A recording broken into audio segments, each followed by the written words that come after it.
네, 안녕하십니까. 김민재입니다. 우리가 생각하는 작곡가가 되는 법은 무엇일까요? 악보를 볼 줄 알고 악기를 다룰 수 있어야 하며 관련 컴퓨터 프로그램을 능숙하게 조작할 수 있어야 비로소 작곡가가 되는 밑바탕이 마련됐다고 할 수 있죠. 그러나 이젠 AI를 통해 누구나 작곡가가 될 수 있다고 합니다. AI에게 적절한 프롬프트를 입력하면 내가 생각한 느낌의 음악을 단 10분이면 뽑을 수 있다고 합니다.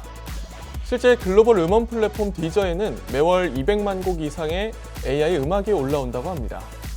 물론 순수 창작의 고통을 겪으며 명곡을 만드는 작곡가들과는 비교를 할 수 없지만 그럼에도 불구하고 창작을 위한 장벽이 그나마 조금 낮아진 것이 고무적입니다. 네, 4월 23일 목요일 AI 톡톡 지금 시작합니다.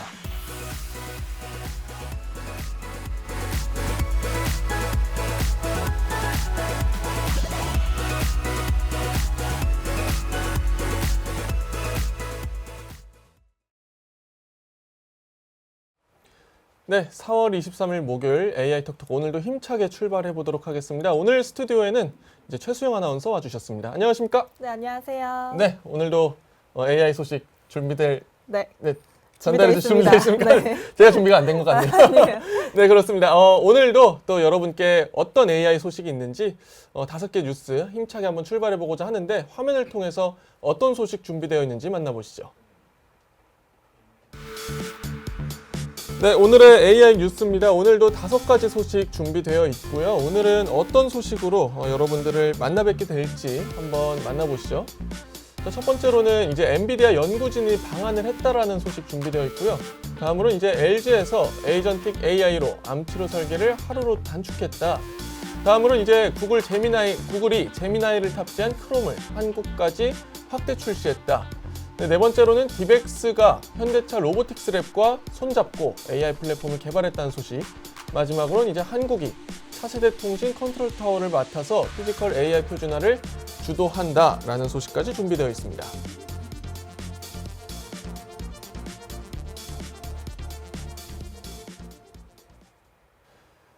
네, 글로벌 AI 기업 엔비디아 연구진들이 한국에 입국했습니다. 이들은 국내 개발자들을 만나 직접 인공지능 데이터 전략 등 AI 노하우 전수에 나섰는데요. 과학기술정보통신부와 정보통신산업진흥원이 주최한 이번 행사가 어떻게 진행되는지 또 최수영 아나운서와 살펴보도록 하겠습니다. 네, 최수영 아나운서, 한국의 AI 시대 이제 절대 강자로 불리는 엔비디아 연구진들이 찾았다고 합니다. 네. 네, 이들이 또 지금 현재 서울에 와 있다고 하는데 직접 한국 개발자들에게 자신들의 최신 기술을 전수해주는 좀 그런 노하우 전수해주는 행사가 열렸다고요? 맞아요.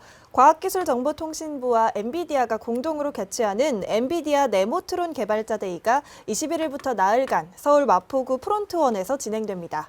이번 행사는 단순히 엔비디아 제품을 소개하는 자리가 아닙니다. 엔비디아의 최신 오픈소스 모델인 네모트론의 연구 성과를 우리 개발자들과 공유하고 또 실제 현장에서 어떻게 써먹을 수 있을지 그 실무 역량을 키워주는 자리입니다. 이번 행사의 백미는 엔비디아 본사 연구진이 직접 강사로 나선다는 점인데요. 이들의 개발자들의 가장 큰 고민인 데이터 부족 문제를 해결할 합성 데이터 생성 전략을 소개합니다. 여기에 모델을 더 똑똑하게 만들어주는 강화학습 노하우까지 아낌없이 전수할 예정인데요. 한마디로 GPU 하드웨어부터 데이터 그리고 모델 학습 기법까지 모두 아우르는 자리입니다. 이른바 풀스택 AI 기술의 정수를 우리 한국 개발자들에게 가감없이 공개하는 그런 파격적인 기회가 될 것으로 보입니다. 네, 그렇습니다. 사실 GPU 개발 단계에 있어서는 아직까지는 한국이 조금 약간 우세한 모습을 보이고 있지는 않은 상황인데 맞아요. 네. 그렇기 때문에 이번 기회가 조금 어떻게 보면은 약간 오아시스 같은 그렇죠. 좀 한줄기 귀중한 빛. 기회였던 네. 것 같다라는 생각이 듭니다.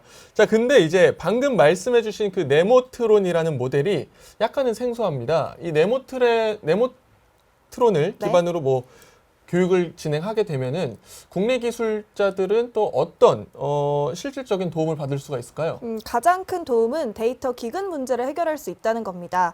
요즘 AI 개발자들의 가장 큰 고민이 학습시킬 고품질 데이터가 부족하다는 건데요. 네모트론은 실제 데이터가 없어도 AI가 직접 양질의 데이터를 만들어내는 합성 데이터 생성 기술에 특화되어 있습니다. 우리 개발자들이 이 노하우를 습득하면 엄청난 비용을 들여서 데이터를 굳이 수집하지 않아도 AI를 통해서 고품질의 학습 데이터를 확보할 수 있게 되는 겁니다. 또 모델 최적화를 위한 엔비디아만의 강화 학습 기법을 현장에 바로 적용할 수 있기 때문에 서비스의 성능을 좀 비약적으로 높여주는 그런 실전 무기를 얻게 되는 셈입니다. 어떻게 보면 귀중한 정보를 또 우리가 얻게 되군요. 맞아요. 데이터에 대한 정보를 얻는다는 게 쉽지가 않은데 네. 굉장히 좀 귀중한 자리가 될 것 같습니다. 맞습니다. 자, 그렇다면은 이번 행사에는 단순히 뭐 엔비디아뿐만이 아니라 우리나라 기업들도 참여를 한다고요? 맞아요. 그래서 많은 우리나라 대표들과 또 AI 기업들이 논의를 오가게 되는데 이번에 가장 핵심적인 논의는 한국어에 특화된 고성능 AI 모델을 만드는 과정에서 발생할 때 그 기술적인 한계를 엔비디아의 인프라로 어떻게 돌파할 것인가 이 부분에 집중돼 있습니다. 현재 SK텔레콤이나 업스테이지 같은 국내 기업들은 한국어 데이터를 학습시킨 독자적인 모델을 개발 중인데요. 엔비디아 연구진과는 단순히 어떤 장비가 좋냐는 수준을 넘어서 엔비디아의 최신 네모트론 모델이 가진 데이터 생성 기술을 한국어 환경에 어떻게 이식할지, 그리고 또 제한된 GPU 환경 안에서 학습 속도를 몇 배 더 끌어올릴 수 있을지, 이런 최적화 비법들을 아주 디테일하게 주고받는다고 합니다. 특히 우리 기업들이 글로벌 시장으로 나갈 때 엔비디아의 하드웨어와 또 소프트웨어 생태계를 어떤 방식으로 적용해야 가장 효율적일지에 대한 실전 전략도 주요 논의 대상이 되는데요. 요약하자면 글로벌 1위의 기술 엔진과 또 한국 기업의 특화 데이터가 만났을 때 생기는 그 시너지, 그리고 구체적인 방법론을 논의하는 자리라고 보시면 됩니다. 네, 뭐 그렇습니다. 사실 이 GPU 모델뿐만 아니라 이 한국 데이터들이 집약이 되면서 네. 좀 그런 시너지 효과를 누릴 수 있는 그런 행사인 것 같습니다. 근데 사실 그런 말이 있잖아요. 약간 그러니까 100번 보고 읽는 것보다 한 번 실천하는 게 낫다. 뭐 맞아요. 그런 말이 있는데 실제 약간 그런 의도인지는 모르겠는데 단순히 이번 행사가 기술 공유뿐만 아니라 이제 해커톤 행사라고 하죠. 직접 설계하고 그런 부분으로 좀 경쟁까지 해보는 네. 뭐 그런 해커톤 행사까지 대회까지 열린다고 하는데 이렇게 되면은 뭐 어떤 혁신적인 서비스들이 또 나올 수가 있을까요? 네, 일단 말씀해주신 대로 이틀간 밤을 새우면서 진행되는 해커톤을 통해서 실전형 인재들이 대거 발굴될 것으로 기대가 됩니다. 참가자들은 엔비디아의 기술을 활용해서 세 가지 분야에서 승부를 겨루게 되는데요. 첫 번째는 사람처럼 스스로 판단하고 행동하는 AI 에이전트, 두 번째는 특정 산업에 특화된 산업 맞춤형 모델, 그리고 세 번째는 고품질 데이터 생성입니다. 이론으로 배운 엔비디아의 노하우를 가지고 그 자리에서 바로 창의적인 서비스를 만들어 보는 건데요. 이 과정을 통해 나온 혁신적인 아이디어들이 실제 창업이나 또 기업의 신규 아이디어로 이어질 수 있을 가능성이 매우 큽니다. 네, 그렇습니다. 그리고 엔비디아 하면은 사실 이제 젠승황 CEO, 이제 과거 우리나라 용산 전자상가에서부터 좀 그쵸. 연이 닿았었는데, 뭐 작년에도 이제 뭐 이재용 삼성전자 회장과 이제 현대차 회장, 정의선 현대차 회장과 함께 치맥 회동도 맞아요. 했던. 깜빡치킨에서. 네, 특히 젠슨왕 CEO가 우리나라와의 그런 교류가 좀 활발했습니다. 네. 자, 그렇게 됐는데 이번 행사 역시 엔비디아가 국내에서 주최한다는 거에 좀 방점이 찍혀 있는 것 같은데 이번 행사가 갖는 그러한 의의 같은 게 있을까요? 네, 결국 우리 개발자들이 세계 무대에서 글로벌 표준 기준을 가장 먼저 체득하는 계기가 된다는 점이 중요합니다. 이번 행사는 지난해 10월 정부와 엔비디아가 약속했던 기술 공유와 또 인재 양성 협력 MOU가 실질적인 결과물로 나타나게 되는 그런 사례인데요. 글로벌 1위 기업의 연구진이 직접 노하우를 전수한다는 건 우리 개발자들이 시행착오를 줄이고 세계적인 기술 흐름의 정점에 올라탈 수 있는 그런 고속도로가 깔리는 것과 같습니다. 이진수 과기정통부 국장도 언급했듯이 이런 글로벌 협력 프로그램 속에서 우리 AI 인재들이 세계 무대에서 당당히 경쟁할 수 있는 그런 역량을 내재화하는 자리가 될 것으로 봅니다. 네, 그렇습니다. 엔비디아가 다시 한 번 더 국내 기업들과 손을 잡고 또 국내 정부와 우리나라 정부와 또 손을 잡고 관련된 행사를 주최한다고 합니다. 사실 엔비디아의 이러한 어떻게 보면 지원이라고도 할 수 있고 우리나라에 대한 관심이 세계적인 기업들 중에서 또 상당한 편에 속하는데 이게 아무래도 이제 우리나라 역시 AI 역량이 좀 상당히 올라왔기 때문에 엔비디아에서 좀 적극적으로 어필을 하는 맞아요. 것이지 않을까라는 또 생각도 드는데 관련해서 엔비디아가 이제 국내에서 이렇게 지원을 하는 활동이 또 점차적으로 우리나라가 AI 강국으로 나아가는데 그런 토대가 되기를 바라며 또 다음 뉴스 한번 만나보시죠. 네, 다음 소식은 이제 LG가 에이전틱 AI로 암치료 설계를 하루로 단축한다. 사실 암치료에 있어서는 이 기간이 굉장히 중요한데 이 기간을 굉장히 줄인다고 합니다. 관련해서 어떤 소식 준비되어 있는지 또 만나보시죠. 네, ABC. 네, 저희 채널 이름입니다만은 오늘 소개해드릴 ABC는 구광모 LG그룹 회장의 전략명입니다. ABC 전략은 AI와 바이오, 클린테크를 LG의 미래 성장 동력으로 삼겠다는 내용이 담겨 있는데요. LG AI 연구원이 미국 암연구학회 2026에 참석해 ABC 전략을 직접 실현시키는 연구 성과를 공개했다고 합니다. 관련 내용 한번 짚어보겠습니다. 네, 최수영 아나운서. 이제 구광모 회장이 늘 이제 ABC 전략을 통해서 LG전자의 좀 미래를 내다보겠다라고 밝혔습니다. 근데 이번에 발표했던 거에서 가장 좀 인상 깊었던 것은 이제 사실 암 진단을 받으면 이 이게 암 환자 가족분들과 네. 또 암 환자 당사자들은 그 하루하루가 되게 맞아요. 피말리는 피말리죠. 시간이잖아요. 네. 그렇기 때문에 이제 그 하루하루 단축한다는 것이 굉장히 의미 있는 성과일 것 같은데, 이제 보통 몇 주씩 걸린다고 하잖아요. 이 암치료 그렇죠. 진단을 받고 어떤 치료를 받아야 할지. 이런 부분이 사실 LG가 개발한 AI로 단 하루 만에 끝낼 수 있다고 합니다. 맞아요. LG AI 연구원이 미국 밴더빌트 대학교와 손잡고 만든 암 에이전틱 AI가 그 주인공입니다. 기존에는 조직 검사하고 유전자 분석하고 또 의사들이 모여서 회의하고 보통 4주 이상이 걸렸거든요. 그런데 이 AI를 쓰면 조직 분석부터 또 개인 맞춤형 치료 전략을 짜는데 단 하루면 충분하다고 합니다. 암은 치료 시점이 생존율과 직결되는 골든타임 싸움인데요. 한 달 걸릴 일을 하루로 줄였다는 건 환자들에게 그야말로 생명의 시간을 벌어주는 정말 혁명적인 변화라고 할 수 있습니다. 구광모 회장이 그동안 공들여온 ABC, 즉 AI, 바이오, 클린테크 전략이 이 실제 의료 현장의 패러다임을 완전히 바꾸는 좀 대단한 성과를 거둔 셈이라고 볼 수가 있습니다.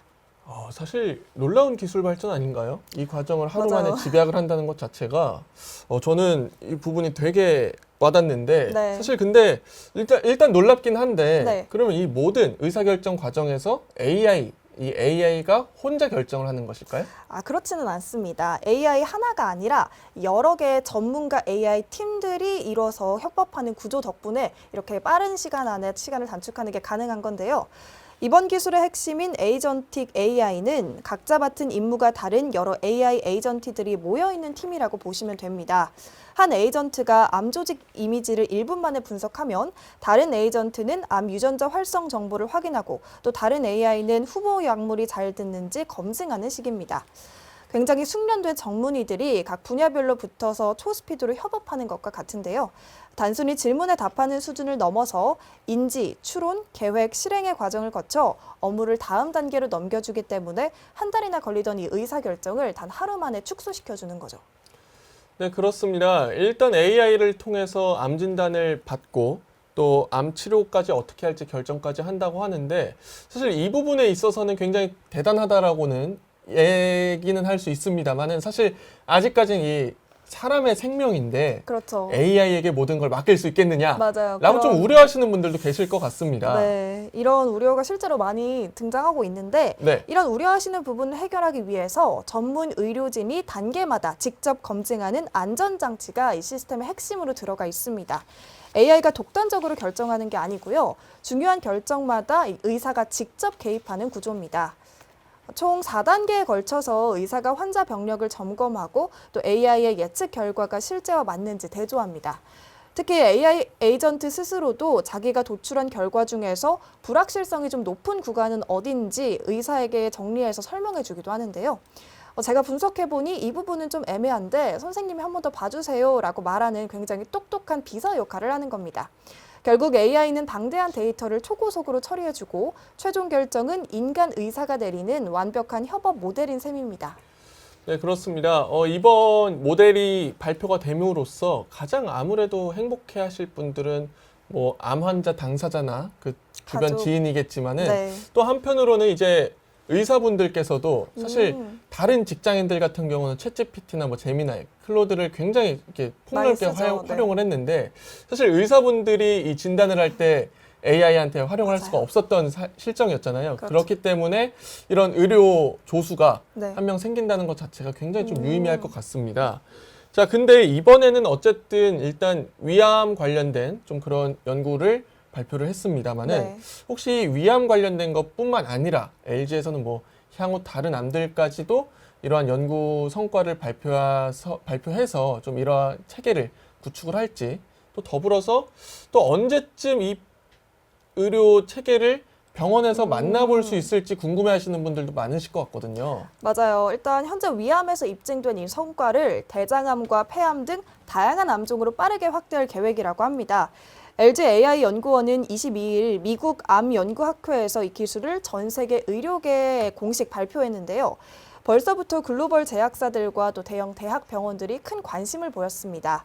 단순히 연구실 안에만 있는 기술이 아니라 실제 병원 현장에 적용해서 실시간 조직 분석과 또 맞춤형 치료를 제공하는 게 목표거든요. 사례가 쌓일수록 AI가 더 똑똑해지는 구조기 때문에 적용 범위가 넓어질수록 이 암 치료의 성공률도 굉장히 비약적으로 올라갈 것으로 보입니다. 그렇습니다. 사실 그리고 몇 년 전에 이제 LG전자가 휴대폰 사업을 이제 접었었잖아요. 맞아요. 그러니까 휴대폰 사업을 정리하면서 많은 분들이 좀 걱정을 했습니다. 네. LG전자 하면은 어쨌든 그 휴대폰 사업으로 과거 뭐 사이언 제품이었죠.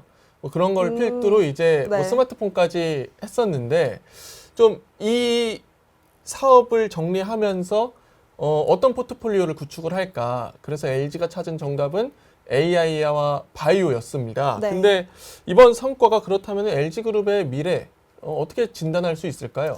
네, 일단 LG가 단순히 가전제품을 만드는 회사를 넘어서 전 세계 의료 제약 시장의 핵심 의사결정 플랫폼으로 진화하고 있다는 뜻으로 볼 수가 있습니다. 구광모 회장은 비핵심 사업을 과감히 정리했고요. 그 투자금을 AI와 바이오에 쏟아붓는 선택과 집중을 해왔는데요. 이번 성과는 그 투자가 단순히 연구에 그치지 않고 실제 돈이 되고 사람을 살리는 산업 성과로 이어지고 있다는 걸 보여줍니다. 앞으로 전 세계 병원과 제약사들이 LG의 AI 시스템을 쓰게 된다면 LG의 기업 가치는 지금과는 차원이 다른 수준으로 올라갈 가능성이 크다는 평가가 나옵니다. 가전의 LG에서 생명의 LG로 그룹의 체질 자체가 근본적으로 바뀌는 결정적인 장면이라는 평가가 시장에서 많이 나오고 있습니다. 네, 그렇습니다. 오늘 기사를 접하니까 그런 생각이 듭니다. 사실 LG의 슬로건이 Life is Good이잖아요. 네. 그래서 정말 사람의 아, 삶을 좀 존중한다라는 네. 그런 가치를 좀 느껴볼 수 있었습니다. 좋은 해석이네요. 네, 그렇습니다. 네, 그래서 이제 구 회장의 ABC 전략이 이렇게 좀 연구 성과로 실질적으로 좀 발현이 되면서 향후 LG그룹의 행보가 더욱더 기대되는 그런 기사였습니다. 네, 이렇게 두 번째 소식 접해봤고요. 다음 소식 어떤 내용 준비되어 있는지 화면을 통해서 만나보시죠. 네, 다음으로는 이제 구글의 자사 생성형 AI인 제미나이를 탑재한 크롬을 한국까지 확대 출시하겠다라는 소식 전해졌습니다. 인터넷 브라우저인 크롬에 제미나이를 탑재하겠다는 것인데 관련해서 내용 한번 짚어보도록 하겠습니다. 네, 인터넷 브라우저 크롬에 제미나이가 탑재됩니다. 구글이 지난 21일 미국에 우선 출시했던 제미나이 인 크롬을 한국 등 7개국에서도 공개한 것인데요. 인터넷 브라우저에 생성형 AI가 만나게 되면 어떤 작업을 수행할 수 있을지 관련해서 한번 알아보도록 하겠습니다. 네, 최수영 아나운서. 사실 우리가 평소에 인터넷을 할 때, 저도 지금 노트북에 창이 여러 개가 떠져 네. 있는데, 창을 여러 개 띄워놓고 이리저리 옮겨 다니는 게 굉장히 번거로웠잖아요. 맞아요. 그런데 이 구글이 크롬 브라우저에 AI 제미나이를 아예 탑재해버린 버전을 한국에 또 출시한다고 합니다. 이제 그러면은 그 한 브라우저 안에서도 도구 툴을 활용해서 모든 AI를 활용할 수 있다는 것인데 구체적으로 그러면 어떤 변화가 생길까요? 네, 일단 말해주신 대로 21일부터 한국을 포함한 7개국에 제미나이 인크롬이 확대 출시됐습니다. 가장 큰 특징은 브라우저 오른쪽 측면 패널에 AI가 아예 자리를 잡았다는 건데요. 기존에는 긴 뉴스 기사를 요약하거나 이메일을 쓰려면 복사해서 다른 AI 사이트로 가야 했거든요. 이제는 전혀 그럴 필요가 없어졌습니다. 기사를 보다가 옆에 있는 제미나이에게 이거 세 줄로 요약해줘 이런 식으로 요청을 하면 끝입니다. 웹페이지를 벗어나지 않고도 이메일 초안을 잡거나 일정을 캘린더에 바로 등록하고 또 지도 위치까지 한 번에 확인할 수 있는 말 그대로 끊김없는 웹 탐색이 가능해진 겁니다. 네, 그렇습니다. 뭐 지금까지는 사실 좀 다양한 작업을 수행할 때 이 네. 왼손이 Alt 탭을 계속 번갈아 맞아요. 가면서 눌렀었거든요. 그래서 뭐 흔히들 이 작업을 이제 탭 노가다, 뭐 창 옮기기 뭐 번거롭다, 뭐 이렇게까지 얘기를 하는데 네. 그럼 만약에 이제 제미나이가 탑재된 크롬을 사용하게 된다면은 이 부분이 좀 많이 간소화되겠네요. 맞아요. 이 부분이 백미라고도 볼 수 있는데요. 여러 탭에 흩어져 있는 정보를 한눈에 비교하고 정리해주는 기능이 이번에 업데이트된 겁니다.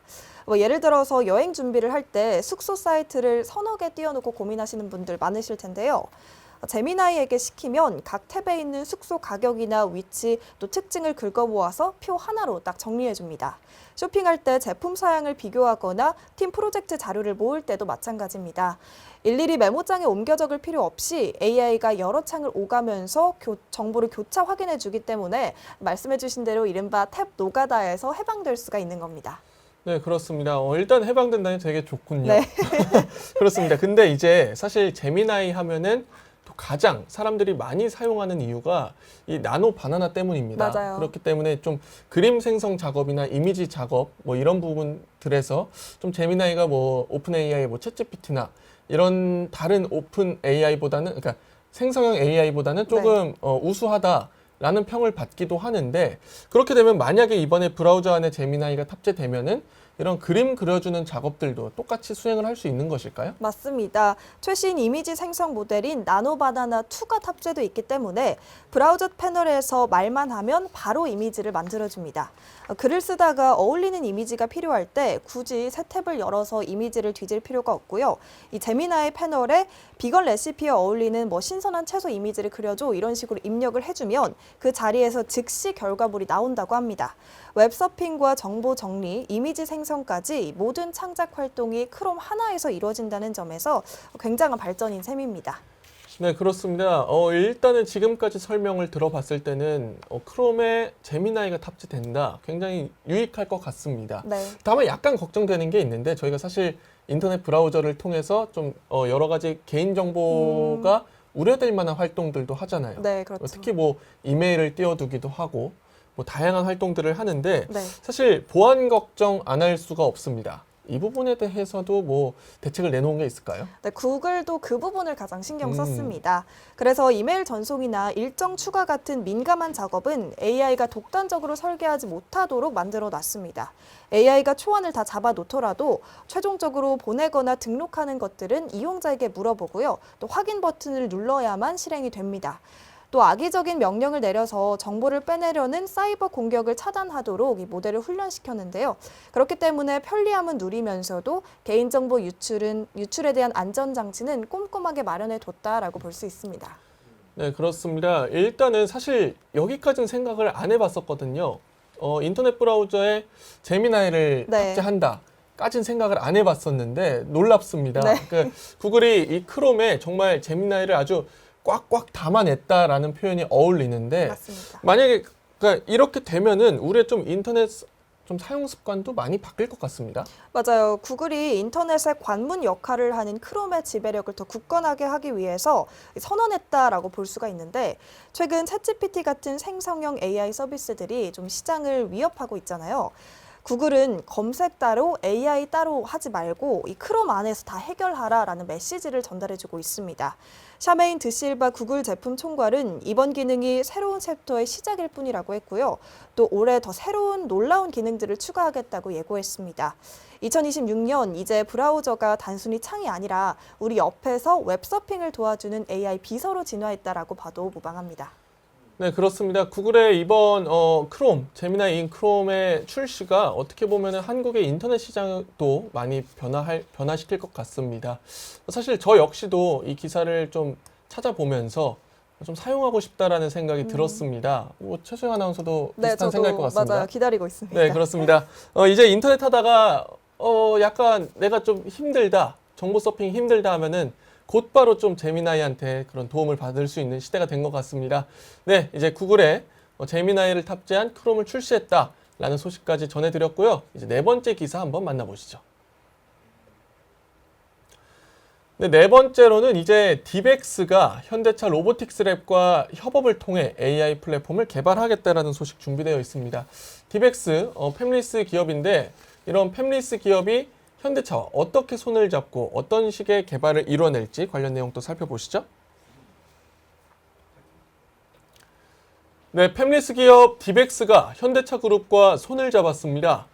양사는 이번 협력을 통해 차세대 로봇용 피지컬 인공지능 컴퓨터 플랫폼 개발을 진행하겠다고 밝혔는데요. 이번 협력은 기술 교류를 넘어 차세대 로봇 플랫폼의 핵심 컴퓨터 인프라를 함께 설계하는 데 초점이 맞춰져 있다고 합니다. 관련 내용 한번 살펴보겠습니다.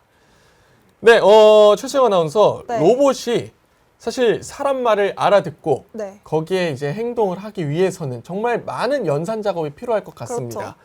그런데 사실 이거를 외부 서버를 거치지 않고 이 로봇 내부에서 판단하는 것, 그게 이제 피지컬 AI의 핵심 역량인데 이 부분에 있어서 이제 현대차와 디벡스가 이제 공동 개발을 하기로 선언을 했다고요. 맞습니다.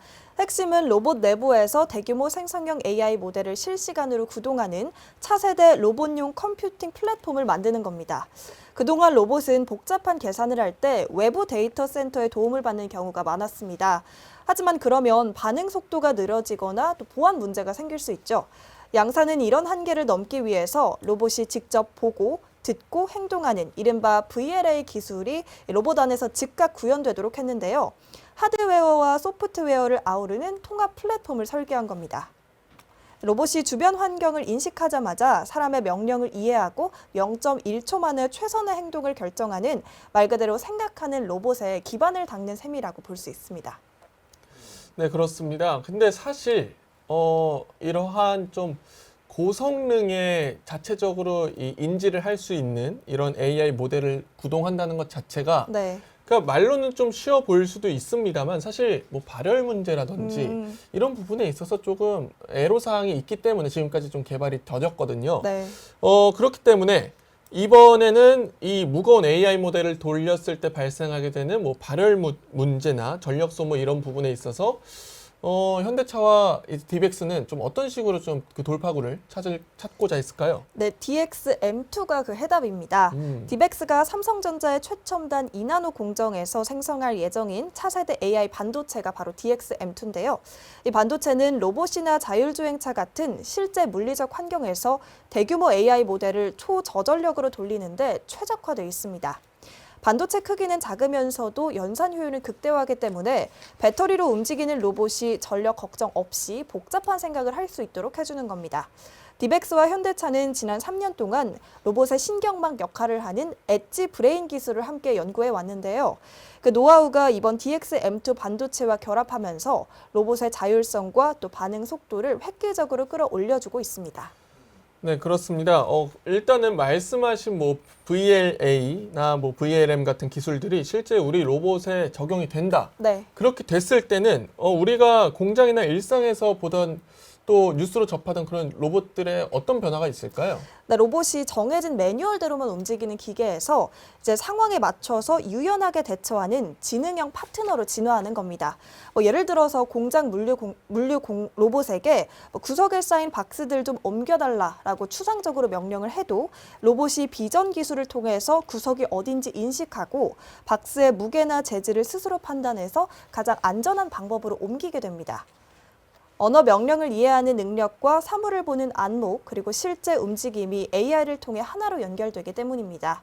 이런 피지컬 AI 환경이 구축되면 로봇은 예상치 못한 장애물이 나타나거나 혹은 작업 환경이 바뀌어도 당황하지 않고 실시간으로 최적의 경로와 동작을 찾아내게 됩니다. 네, 그렇습니다. 사실 이 내용을 좀 듣다 보니까 문득 든 생각인데 사실 현대차 입장에서는 이제 가장 큰 좀 난제 중 하나가 물론 로봇 분야에서 워낙 잘 되고 있습니다만 전기차 시장 속에서도 특히 이 자율주행을 어떻게 좀 해결할 것인가 이 부분에 있어서 관건이었고 네. 관련해서 소프트웨어들을 계속해서 개발하고 있는데 사실 이번에 뭐 현대차 그룹과 디벡스의 좀 협업이 단순히 뭐 로봇 산업에만 국한되어 있지 않고 그런 자율주행 분야에서도 좀 활용이 될 수 있을 것 같다는 또 생각이 듭니다. 자, 그런데 현대차그룹의 로보틱스 랩과 디벡스의 협업을 통해서 양사가 또 목표하는 바가 또 분명하게 있을 것 같긴 합니다. 네, 맞아요. 국내외 전문 파트너들과 함께 온디바이스 AI를 포함한 강력한 로봇 기술 생태계를 구축하는 게 그 목표입니다. 현대차 입장에서는 보스턴 다이내믹스 같은 세계적인 로봇 기술에 디벡스의 국산 AI 반도체라는 날개를 달아서 독보적인 하드웨어 경쟁력을 확보하려는 전략입니다. 디벡스 역시 이번 협력을 통해 자신들의 반도체가 단순히 이론적인 성능이 좋은 게 아니라 실제 현대차의 로봇 플랫폼에서 완벽하게 작동한다는 걸 입증하게 됩니다. 결국 자동차와 로봇 그리고 산업기기 등 현실 세계의 모든 시스템이 스스로 사고할 수 있게 만드는 핵심 인프라를 우리 손으로 직접 완성시키겠다라는 게 취지입니다. 네, 그렇습니다. 사실 최근에 이제 AI 산업들이 단순히 뭐 연구실을 뛰어넘어서 네. 뭐 단순히 그 과거에는 데이터 센터를 축적하느라 급급했었는데 네. 이제 그 부분이 어느 정도 해결됐는지 우리 일상 속으로도 많이 또 뛰어나오고 있습니다. 특히 이 피지컬 AI가 올해 어떻게 보면은 이 기술 주목받는 기술 중에 하나인데 맞아요. 사실 이런 부분, 이런 협력이 산업 전반에 주는 메시지는 무엇일까요? 이제 AI 경쟁의 승부처가 가상 세계를 넘어서 피지컬 AI, 즉 현실의 물리적 공간으로 옮겨왔음을 시사합니다. 챗GPT 같은 소프트웨어 경쟁도 물론 치열하지만 결국 그 지능을 로봇이나 자동차 같은 실제 물체에 이식하면서 얼마나 잘 움직이게 하느냐가 이 미래 산업의 핵심이라고 볼 수 있습니다. 김노건 디벡스 대표는 현실 세계에서 AI를 구동하는 초저전력 기술이 미래의 핵심 인프라가 될 거라고 강조했습니다. 현대차와 디벡스의 이번 협력은 대한민국의 하드웨어와 소프트웨어를 결합한 피지컬 AI 시대의 주도권을 잡기 위해 아주 중요한 발판이 될 것으로 보입니다. 네, 그렇습니다. 기업들마다 특히 이 피지컬 AI를 운용하는 기업들마다 가장 핵심인 과제가 발열 문제 어떻게 잡을 것인가, 전력 문제 어떻게 잡을 것인가입니다.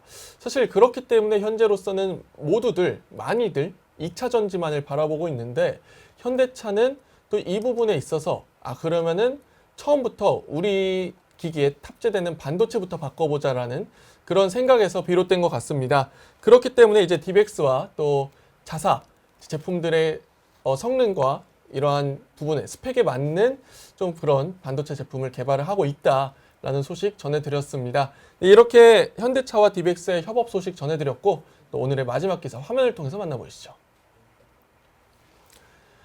네, 오늘의 마지막 기사입니다. 한국이 차세대 통신 컨트롤 타워를 맡았다고 합니다. 이를 통해서 또 피지컬 AI의 표준화를 주도하겠다고 하는데 어떤 내용 준비되어 있는지 또 직접 만나보시죠. 네, 우리나라가 차세대 시스템 통신 분야에 있어 국제 표준화 주도에 나섰습니다. 지난주 서울에서 개최된 제49차 시스템 간 통신 및 정보교환 국제 표준화 회의에서 통신 네트워크 분야의 피지컬 AI 논의를 위해 우리나라가 제안한 AI 자문그룹이 신설된 것인데요. 이번 회의에서 어떤 논의가 이어졌는지 오늘의 마지막 내용 한번 살펴보시죠. 네, 최소영 아나운서. 방금도 다뤘습니다만 최근 우리가 자주 다루는 주제가 바로 피지컬 AI입니다. 그렇죠. 네, 로봇이나 드론처럼 물리적으로 좀 움직이는 기계에 AI가 직접 들어가서 직접 판단하는, 어떻게 할지 좀 그런 걸 판단하는 것인데요. 우리나라가 이 피지컬 AI 기술이 서로 소통하는 방식, 즉 국제 표준을 만드는 그런 회의에서 이 주도권을 잡았다고요? 맞습니다. 우리나라는 이번 서울에서 열린 국제 표준화 회의를 통해 AI 통신 기술의 방향을 결정하는 자문그룹 AG AI를 신설하고 주도하는 그런 의장단 자리까지 확보했습니다. 기술 시장에서 표준을 쥐고 있다는 건 마치 축구 경기를 할 때 우리가 만든 규칙으로 전 세계 선수들이 경쟁하게 만드는 것과 같습니다. 과학기술정보통신부 국립전파연구원에 따르면요. 이번 회의에서 우리나라는 차세대 시스템 간 통신 인터페이스를 논의하기 위한 AI 자문그룹 신설을 이끌어냈습니다. 여기에 한국외대 정성호 교수가 공동 책임자로 선임이 되면서 향후 전 세계 AI 통신 기술이 어떤 길로 갈지 그 로드맵을 우리나라가 우리 손에 쥐었다고 볼 수 있습니다. 네, 그렇습니다. 이번 협의체에는 단순히 뭐 우리나라뿐만 아니라 다양한 국가들이 또 참여했다고 합니다. 약 10여 개국이 또 참여를 했다고 하는데 사실 이 부분에 있어서 그 뭐 다양한 의견들이 오갔을 텐데 여기에서 한국은 어떤 뭐 표준을 뭐 제시를 하거나 뭐 주장을 한 그런 내용들도 나왔을까요? 네, 우리나라 산업계의 실질적인 고민인 이 미래 먹거리가 담긴 아주 현실적인 기술들이 제안됐습니다. 가장 눈에 띄는 건 자율주행 로봇이나 드론이 멈추지 않고 계속 움직이게 할 수 있는 무선 충전 통신 인터페이스입니다. 로봇이 충전기와 어떻게 대화해서 에너지를 받을 건지에 대한 약속을 만드는 겁니다. 또 입는 로봇인 웨어러블 슈트의 센서들이 서로 신호를 주고받는 방식 또는 드론끼리 하늘에서 부딪히지 않게 조율하는 드론 교차로 충돌 회피 프로토콜 등도 여기에 포함됐습니다. 심지어 사람의 뇌 신호를 전송하는 초저전력 시스템 같은 미래형 기술까지 표준화 과제로 제안하면서 기술의 영토를 넓혀가고 있습니다. 네, 그렇습니다. 사실 뭐 현재 막 제품들이 막 쏟아져 나오고 있습니다. 네. 우리나라에서도 이제 기술 혁신을 위해서 좀 기술 어떻게 보면 뽐내기라고 해야 될까요? 네. 좀 그런 제품들이 많이 나오고 있는데 사실 이런 제품 하나하나 개발하기 바쁜 상황 속에서 이게 이렇게 생각하시는 분들도 계실 것 같습니다. 표준화를 통해서 좀 우리 기술 발목 잡는 거 아니냐. 뭐 우리 기술이 그런 쪽으로 안 가고 있는데 네. 표준화를 통해서 좀 다시 이 기업들의 소프트웨어를 바꿔야 되지 않겠느냐. 뭐 그렇게 고려하시는 좀 염려하시는 분들도 계실 것 같은데 네. 사실 표준화가 됐을 때 어떤 점이 뭐 당연한 말이긴 한데 어떤 점이 이득이 될까요? 표준은 곧 시장 진입 장벽이자 글로벌 경쟁력 그 자체입니다. 따라서 이런 우려한 부분들은 걱정하지 않으셔도 되고요. 기업이 아무리 뛰어난 드론 통신 기술을 개발했더라도 국제 표준과 맞지 않으면 수출 자체가 불가능해지거나 다른 나라 기술에 맞춰서 제품을 처음부터 다시 설계해야 하는 일도 발생합니다. 하지만 우리가 만든 기술이 국제 표준이 된다면 우리 기업들은 남들보다 훨씬 앞선 위치에서 제품을 출시할 수가 있고요. 또 로열티 수입까지 기대할 수 있습니다. 특히 이번에 네트워크 전송 및 미래 네트워크 작업반의 의장직까지 우리 연구원이 맡게 되면서 우리 기술이 표준으로 채택될 확률이 훨씬 높아지는 그런 유리한 고지를 점령하게 됐습니다.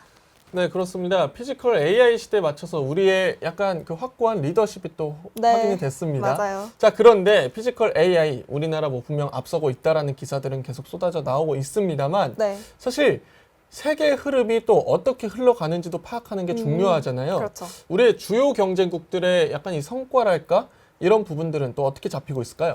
네, 중국, 미국 등 기술 강국들 사이에서 한국이 조정자이자 선도자 역할을 성공적으로 해냈다는 점이 고무적입니다.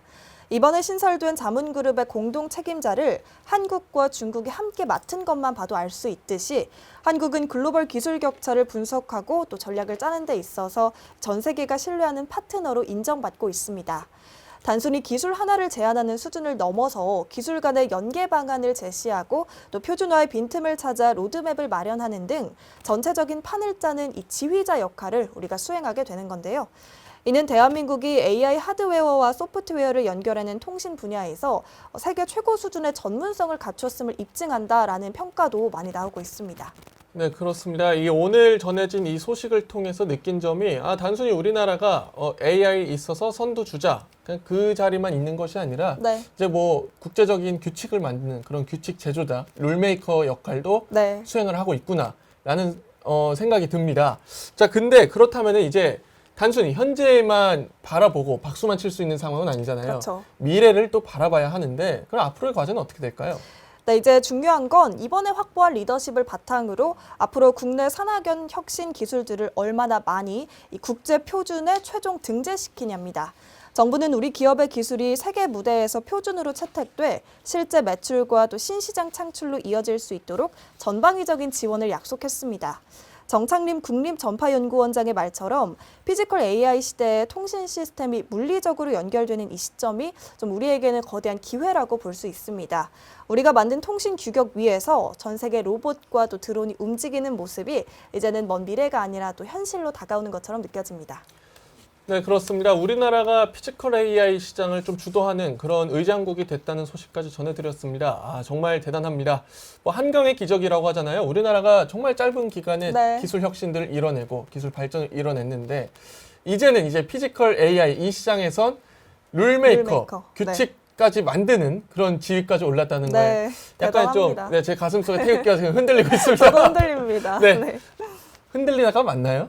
휘날리다가 맞는 거 휘날리다. 같아요. 네. 흔들리면 안 되죠. 휘날리죠. 네, 휘날리다. 네, 휘날리는 그렇습니다. 걸로. 네. 여러분들도 아마 가슴속에 태극기 휘날리고 있을 것 같습니다. 네. 네, 이렇게 우리나라가 피지컬 AI에 있어서 좀 선도하고 있는 지위까지 올랐다는 소식 전해드렸고요. 오늘 또 어떤 소식 있었는지 화면을 통해서 다시 한 번 더 정리해 보시죠.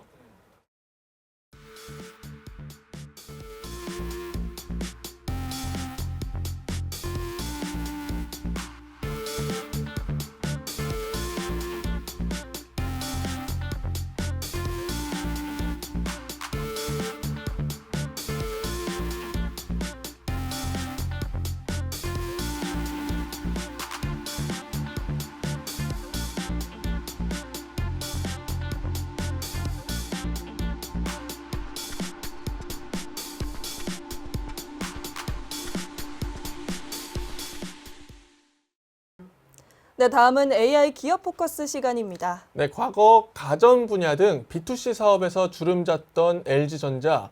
하지만 휴대폰 사업 철수하고 그다음에 가전 역시 예전과는 좀 다른 좀 그런 시장의 양상에 많이 좀 힘이 들어하는 모습을 보였습니다. 그러나 이제 B2C 사업과 그리고 구독 사업을 통해서 LG전자가 다시 한 번 더 미래를 향한 기지개를 핀다고 하는데 관련 내용 화면을 통해서 만나보시죠. AI 하면 보통 뭐가 떠오르세요? 아마 시키는 대로 대답하는 디지털 비서나 복잡한 데이터를 처리하는 알고리즘, 뭐 이런 걸 떠올리실 거예요. 근데 말이죠. 만약에 AI가 단순히 인공적인 지능이 아니라 우리를 이해하고 심지어 보살펴주기까지 하는 그런 존재가 된다면 어떨까요? 맞아요. 우리 집만 봐도 스마트 기기가 정말 많잖아요? 그런데 이 기기들이 과연 진짜로 내 마음을, 내 필요를 알아챌 수 있을까요? 오늘 이 시간에는 바로 이 질문에 아주 대담한 답을 내놓은 한 기업 얘기를 좀 해보려고 합니다. 바로 LG전자 이야기인데요. LG가 지금 뭘 하려고 하냐면요. 그냥 AI를 더 똑똑하게 만드는 수준이 아니에요. 아예 AI, 이 인공지능의 정의 자체를 바꿔보겠다 이렇게 나선 거죠. 완전히 새로운 판을 짜고 있는 겁니다. CS 2024에서 LG전자 조주환 CEO가 이런 말을 했어요. 이게 그냥 멋있어 보이려고 하는 말이 아니고요. LG가 AI를 가지고 앞으로 뭘 할 건지 그 핵심 전략을 딱 보여주는 선언 같은 거였죠. 자, 그럼 도대체 공감지능, 이게 뭘까요? LG가 딱 꺼내든 이 공감지능이라는 카드, 이게 그냥 마케팅 용어일까요? 아니면 정말 기술의 미래를 보여주는 어떤 구체적인 그림일까요? 지금부터 한번 제대로 파헤쳐 보겠습니다. 자, 여기 나온 정의가 핵심인데요. 공감지능, 영어로는 affectionate intelligence라고 해요. 이게 뭐냐면 그냥 시키는 일만 하는 AI가 아니에요.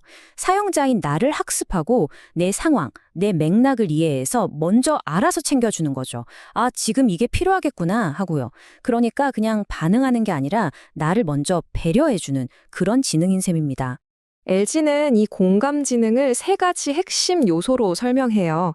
첫 번째는 실시간으로 우리 생활을 이해하는 실시간 생활지능, 우리 안전이나 건강 같은 걸 챙겨주는 거죠. 두 번째는 조율, 지휘 지능이에요.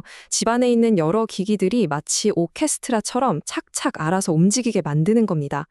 그리고 마지막으로 제일 중요한 책임지능, 우리 데이터를 안전하게 지켜주는 거죠. 이 세 개가 딱 합쳐져야 진짜 공감지능이 완성된다는 겁니다. 자, 그럼 이 공감지능이라는 게 말이 좀 어렵잖아요. 이게 실제로 우리 집에서 뭐 거실이나 세탁실에서 어떻게 쓰이고 있는지 실제 제품들을 보면서 얘기해 볼게요. 훨씬 와닿으실 거예요. 여기 보시면 진짜 재밌는 게 이 공감지능이라는 게 먼 미래 얘기가 아니라는 거예요. 이미 우리 집에 들어와 있거든요. 예를 들어 휘슨 에어컨. 이거는 AI 스마트 케어 기능으로 제가 어디에 있는지 알아서 바람 방향이랑 온도를 딱 맞춰줘요. 또 트럼 워시 콤보는요. AI가 빨랫감 무게나 재질, 심지어 습도까지 분석해서 알아서 최적의 코스를 찾아주죠. 옷감 상할 걱정을 덜어주는 거예요. 이 모든 게 가능한 이유가 바로 LG가 자체 개발한 DQC라는 AI 칩 덕분입니다. 이걸 온디바이스 AI라고 하는데 중요한 건 인터넷 연결이 없어도 기기 안에서 바로바로 처리하니까 훨씬 빠르고 안전하다는 거죠. 근데 있잖아요. LG가 그리는 큰 그림은 단순히 우리 집을 좀 편하게 만드는 데서 끝나지 않아요. 사실 그건 시작일 뿐입니다. 자, 이제부터 이 공감지능 기술이 집 밖으로 나가서 산업 현장이라는 훨씬 더 큰 무대에서 어떻게 활약하는지 한번 보시죠. 스케일이 확 달라집니다. 네, 말씀드린 것처럼 가전제품은 정말 시작에 불과했어요. LG의 AI는 이제 산업의 심장부, 바로 공장으로 향합니다. 자, 이 숫자 한번 보세요. 99%. 이게 뭘 의미하는 숫자일까요? 바로 LG가 만든 산업용 AI 플랫폼 NAGAI라는 게 있는데요.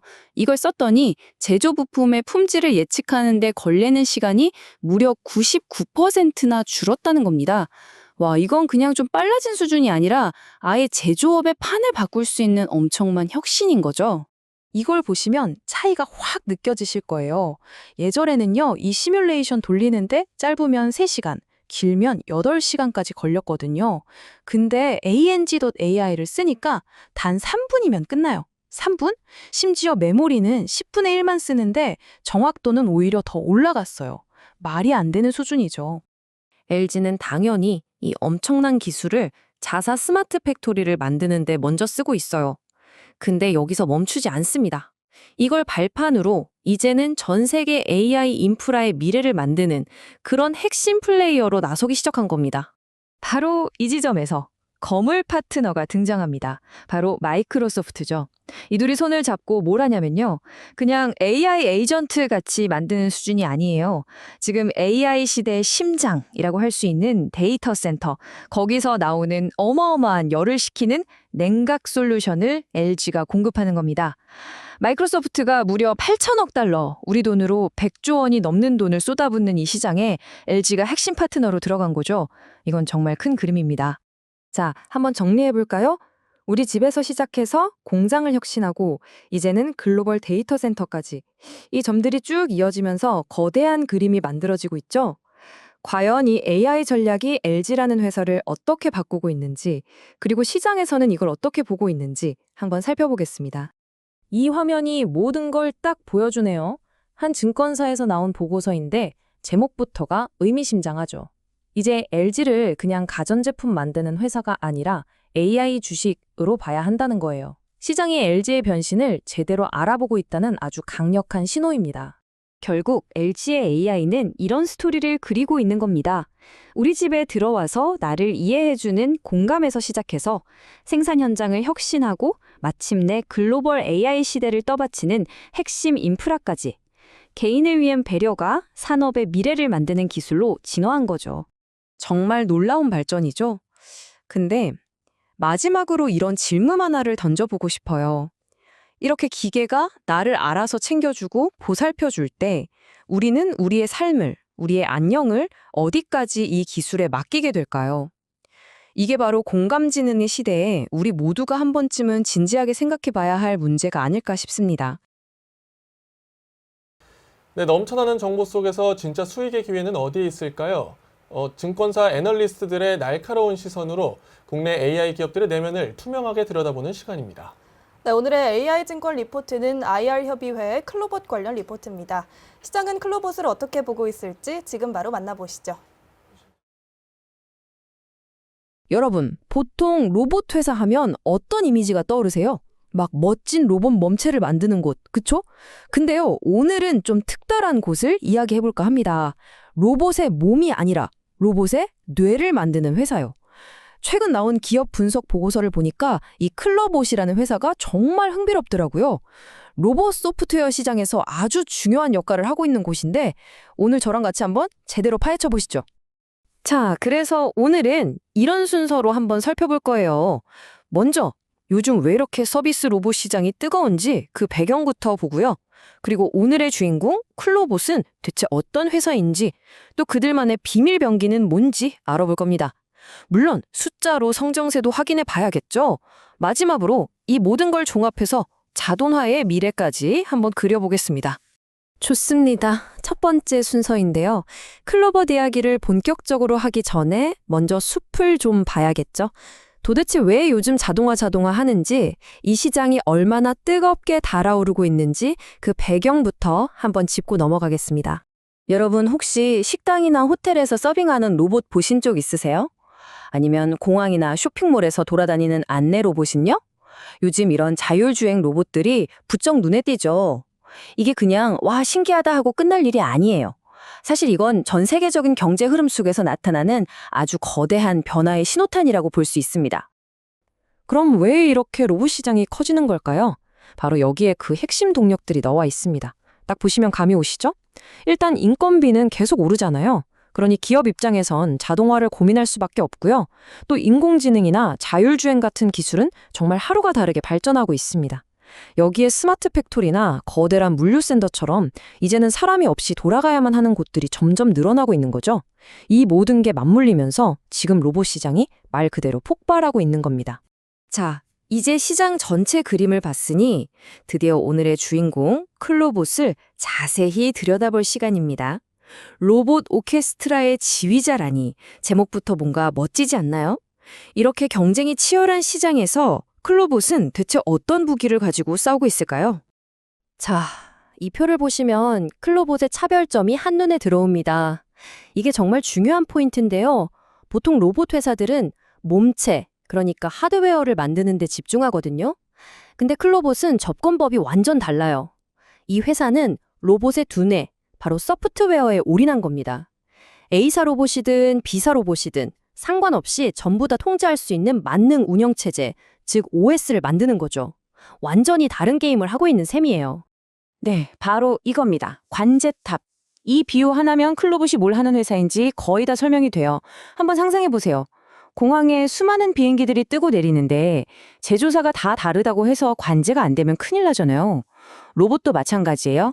서로 다른 회사에서 만든 로봇 수십, 수백 대가 한 공간에서 일하려면 누군가 교통 정리를 해줘야 하거든요.